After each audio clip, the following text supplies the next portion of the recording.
Hello, Keith Rucker here at VintageMachinery.org. Sometime back I had one of my YouTube viewers to give me an air compressor that he picked up at an auction somewhere along the lines. Really didn't have a need for it, figured I might be able to use it, so I brought it into the shop.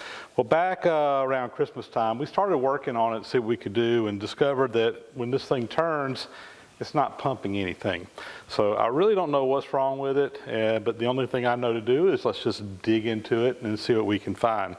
So today's project, we're going to be tearing down this air compressor head. I'm going to start this video out by making it very clear to everybody, I'm by no means any kind of an expert on these things at all. In fact, I've never taken one apart before. I have a pretty good understanding, I think, of how one works, but I'm going to be figuring this thing out as I go. That's just the honest truth. So anyway, let's just start taking some stuff off. We'll start, we got an air cleaner here. This will be the intake air that comes in, and it's going to run through this filter to clean it up.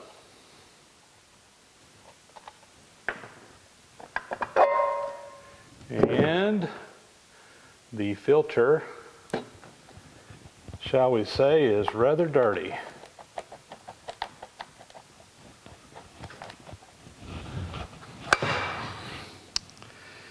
Yeah, I think that if we can get this thing going, that's definitely going to be replaced. And yeah, that's just going to unscrew. That's just got a pipe thread into it. And we'll just go ahead and pull that off. Next thing I think we'll do is go ahead and pull these copper tubes off. There's 3 fittings here that are kind of all tied in together. And we'll just go ahead and pull those off and leave them tied up so that we'll know how to go back on without any problems.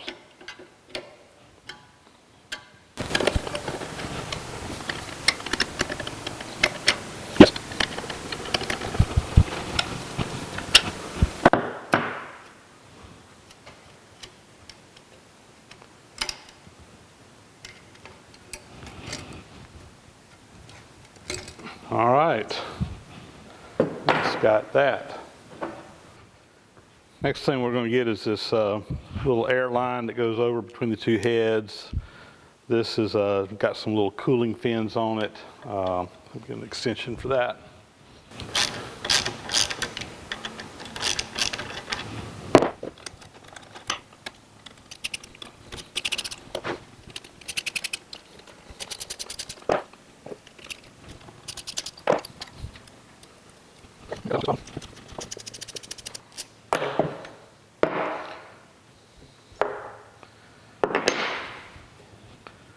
All right, and now I think what we'll do is we're just going to take these little pieces off right here.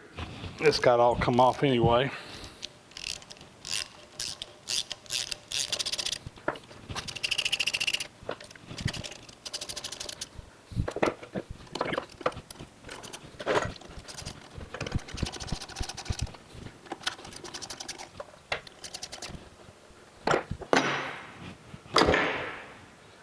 All right, got that piece off.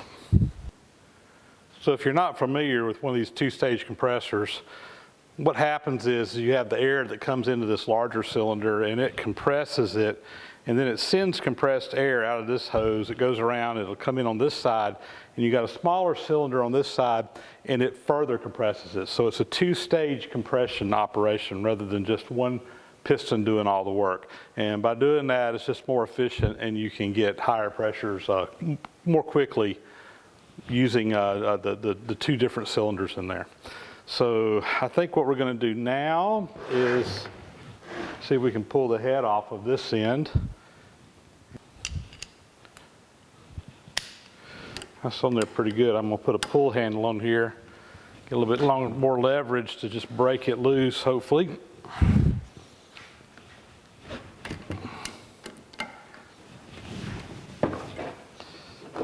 I'm going to turn it down where hopefully I can get some downward pressure on this. There it goes. Just going to break these loose.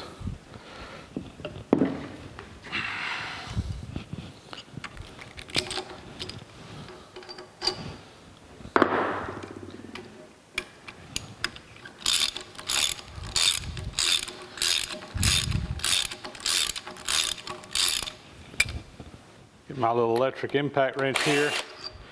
Make quicker work of taking this thing apart. There we go. Take a brass hammer here. Just break that loose.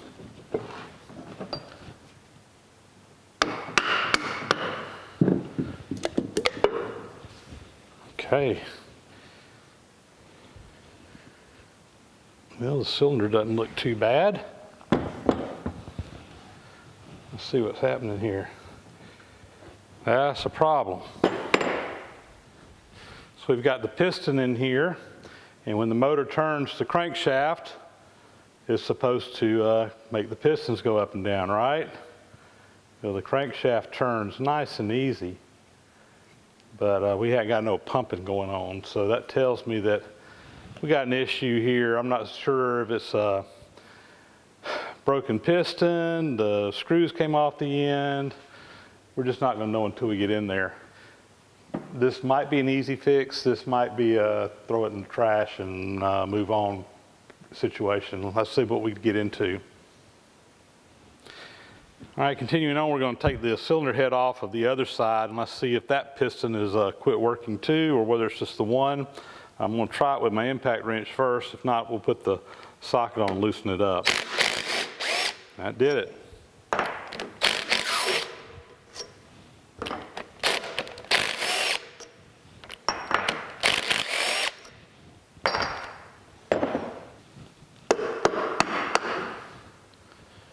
All right.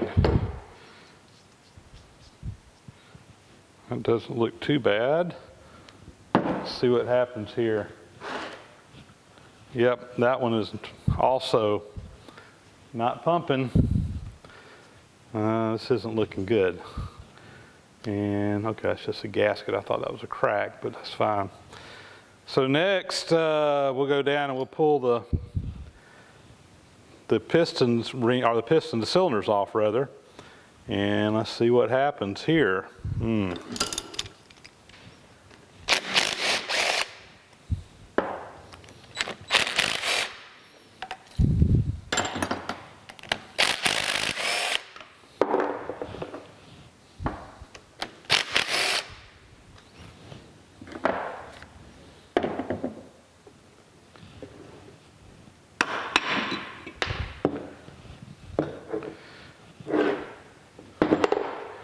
That is not pretty. So we got broken piston rod, and looks like it's also broken the skirt of the piston itself. Yep, there's broken pieces down in the bottom of the crankcase. Yeah, this isn't looking good at all.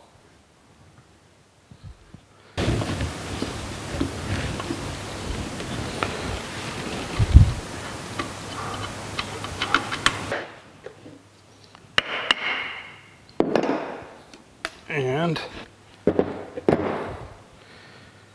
again, broken piston rod. Yeah, this does not look pretty. A lot of broken hardware down there in the bottom of this thing.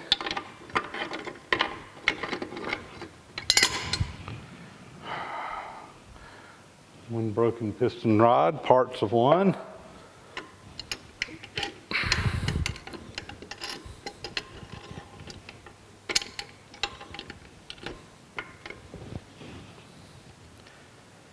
Another piece. There's not much oil in it either. That may have been the cause of the failure. There's really not any oil in it. Just a little damp down in the bottom, which makes me wonder if whoever was running this thing let it run dry, which would definitely be a good reason why things would fail. Just keeps going. There's the damage.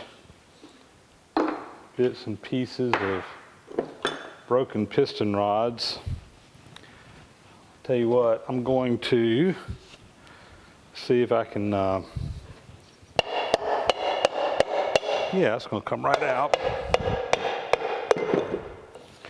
So there's one of the pistons, and you can see when things went bad here, the skirt of the piston is broken there and there.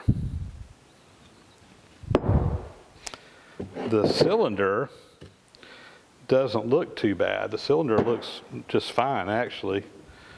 It's got a little bit of a ridge at the top, but really not much. Let's see.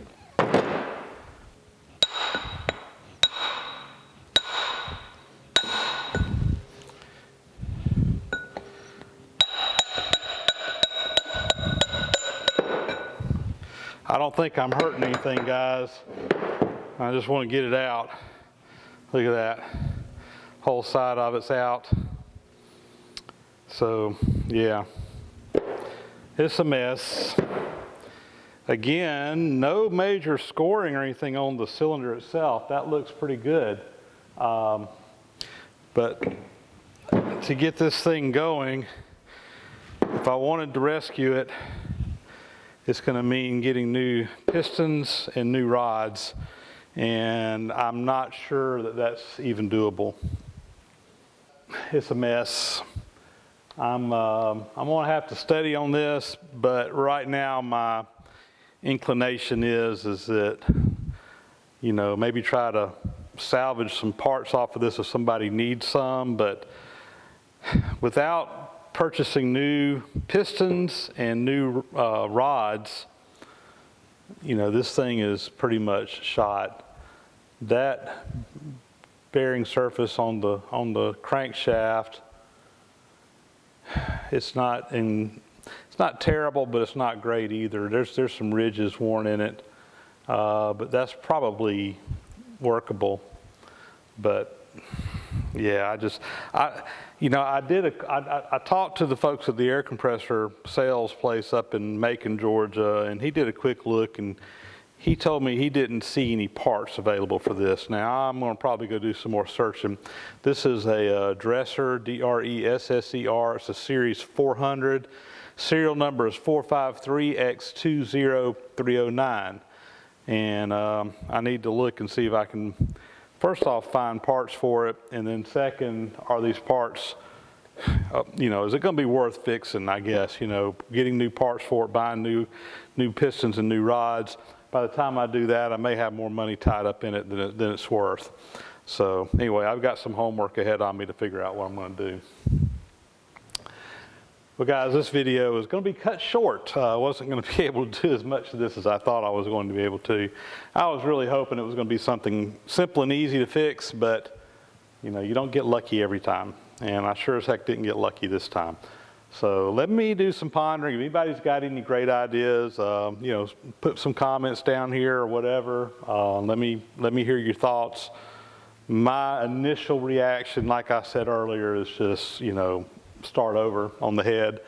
You know, we've got a good motor, we got a good tank, you know, we can get a new compressor to go on there, or a new pump to go on there. That might be the best thing to do than trying to fix this thing up. I'm just worried that by the time I invest the money, if I have to buy new parts, or even used parts, you know, that you don't really know what's going to do,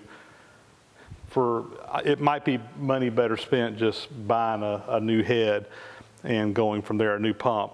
Now, when I did talk to the air compressor sales folks, they said that according to his book that he had in front of him, and I'm not quite sure that I totally believe it, he didn't do a whole lot of research there while he was on the phone with me. He didn't see this one as a model that was still available. He didn't see where parts were available for it. I imagine you do some digging, you probably can find some parts. But he did say that a comparable head to replace this with was going to be, I think it was $2,000 or $3,000 just for the pump. Now, that's for a high-end, high-quality one such as this one here, you know, made in USA, etc. I know you can get ones that are, you know, maybe not quite as good a quality for a little bit less money. So anyway, I've got lots of options to explore and try to figure out what we're going to do to get this air compressor going. Our, you know, or what we're going to do. But anyway, if you got any good ideas, like I said, shoot me an email or leave me a comment. Emails are usually a little bit better for me. I see those quicker and can respond to them easier than the comments. I like to read all my comments, guys. I'll just be honest with you. There's so many of them now, and I'm on the road, I'm traveling, I'm doing work. Sometimes it takes me a week or two to read all the comments, and I really don't have time to respond to each and every one of them like I used to. But I do still read them. But if you ever need to, got something pertinent for me, shoot me an email. Here it is, right down here. It pops up at the beginning of all my videos, just like I've said many times. And that's probably the best way to communicate with me if you got something pertinent about this you want to share. So anyway, with that, it's going to be a wrap. So we'll call this one done and come up with a game plan later on and see what we can do. So thanks for watching, guys. We'll talk to you later.